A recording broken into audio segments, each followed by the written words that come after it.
On today's show, Toyota takes the wraps off the new Prius, UAW members can soon drop out of the union in Michigan, and a handful of teases from the Frankfurt Auto Show. All that and more coming right up on Autoline Daily.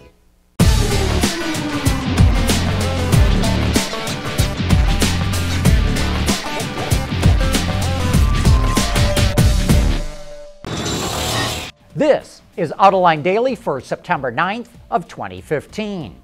Toyota unveiled its new Prius last night, and it's clear the company wants to make this car appeal to more than just hybrid huggers. The car is longer, lower, and wider. It's more dramatically styled, with a plunging hood line achieved with LED headlamps and a fastback rear end. Toyota says the car is gorgeous, but of course beauty is in the eye of the beholder. To make the car more fun to drive, it even has a double wishbone rear suspension. Now there's something we did not expect to see. The Prius now sits on the new corporate car platform known as the Toyota New Generation Architecture, or TNGA for short.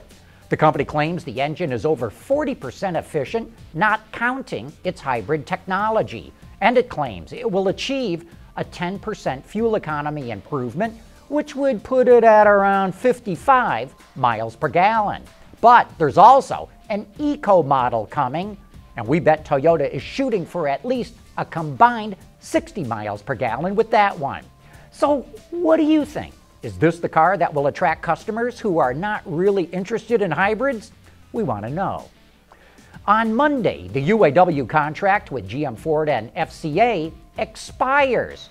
This week, negotiators are hunkered down trying to come up with a new contract, but Monday is also the day when UAW members can legally drop out of the union in Michigan. 2 years ago, the state enacted right-to-work legislation that makes it illegal to force workers to join a union. Michigan is where most UAW members reside and is also home to the UAW's headquarters. Even so, we think it's unlikely that very many union members will choose to drop out. The UAW already represents workers in at least a half a dozen right-to-work states, and very few of them have decided to opt out of the union. Part of the reason may be that UAW locals post lists of those who choose to drop out, but anti-union organizations are hard at work trying to educate workers on the proper procedures to drop out of the UAW. And all this is adding a new dynamic to this year's negotiations. Still to come, shiny new cars for the 1%ers, and Honda teases us with a cool Monoposto. Autoline Daily is brought to you by Bridgestone Tires, your journey, our passion. Dow Automotive Systems, breakthrough technologies for lightweight vehicles. And by Pure Michigan, leading the automotive world in intelligent connected vehicles. We run on brain power. The Frankfurt Auto Show is just around the corner, and that means we're getting more product leaks than a bucket full of holes. On the ultra-luxury side, Rolls-Royce revealed a convertible called the Dawn. It was speculated that this four-seater is just a drop-top version of the Wraith, but 80% of the body panels are unique to the Dawn. Under the hood is a monster twin-turbo 6.6-liter V12, which ought to provide enough power to blow the wind through your hair and the insects into your teeth. Bentley also took the wraps off the Bentayga, the monstrous SUV formerly known as the EXP9F. It's powered by a new twin-turbo 6-liter W12 engine mated to an 8-speed automatic, which Bentley claims is 12% more efficient than the existing powertrain. It can run from 0 to 60 in just 4 seconds and has a top speed of 187 miles an hour. But if you're not interested in going fast, the Bentayga also has some off-road capability. The company says it's also going to offer high-performance diesel and hybrid versions in the future. A few weeks back, we showed you a not-so-revealing teaser image of a concept Honda will have in Frankfurt called Project 2 and 4. Now we get to see the whole thing. It's powered by a modified version of its RC213V motorcycle racing engine that's been specially tuned for public roads. The 999cc four-stroke unit is mated to a 6-speed dual-clutch transmission.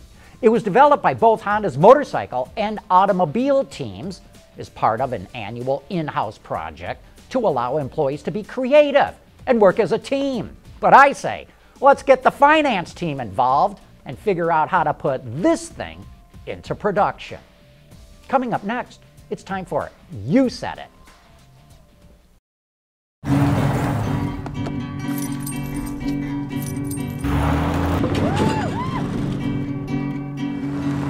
True love will find you in the end. Hi, Dad.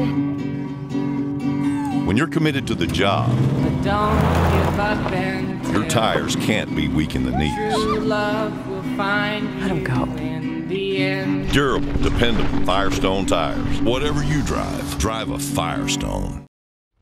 And now it's time for some of your feedback.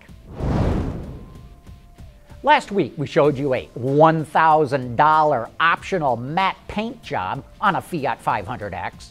We asked you to respond if you'd pay extra for a paint job like that. And boy, did you respond. ICU2 said, $1,000 extra for matte finish paint and sign an agreement for special care for that finish? Not me.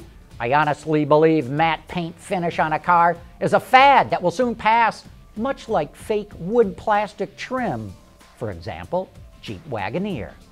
Jonathan makes it very clear where he stands. I'd never buy a matte finish. I don't like the look, and I would never spend $1,000 for any color paint. Thanks for letting us know. XA351GT points out those matte finishes can be a pain to properly maintain. The problem with matte and satin finishes is that if you rub too much while washing the car, you can actually begin to polish the paint and get glossy patches. He's right. That's why they warn you to wash your car very carefully. Jager Tech saw our report that green car sales are tanking, and he says the drop in EVs and plug-ins is to be expected with the announcements of newer models about to hit the showrooms. New Volt, Prius, to name a few, are already much better than the current car. I'd wait too, if I wanted one of those. Well, you could be right that people are waiting for the new ones, but another reason that those sales of those cars are down is Honda dropped the plug-in version of the Accord and the EV version of the Fit. And tellingly, the BMW i3 and plug-in Porsche Panamera sales were also down sharply too. So it's not just because some buyers are waiting for the new Prius and the new Volt. Kit Gerhardt saw our report on armored versions of the Range Rover and Audi A8 and has some practical advice. Actually, if I were a Russian mafia boss or whoever it is that needs an armored vehicle, I would want it to be as inconspicuous as it could be, like a Camry in the US. Yeah, you're right. I'd want to be inconspicuous too. Ray Britton is dying to know, hey, what do you think of the new Volvo XC90? I know it's off topic, but I've fallen totally in love with it. If I were in the market, it would be an impulse buy. Well, Ray, in a word, we love it.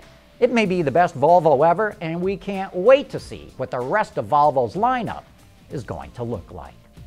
Hey, thanks for all your letters, your questions, and your comments, and please keep them rolling in.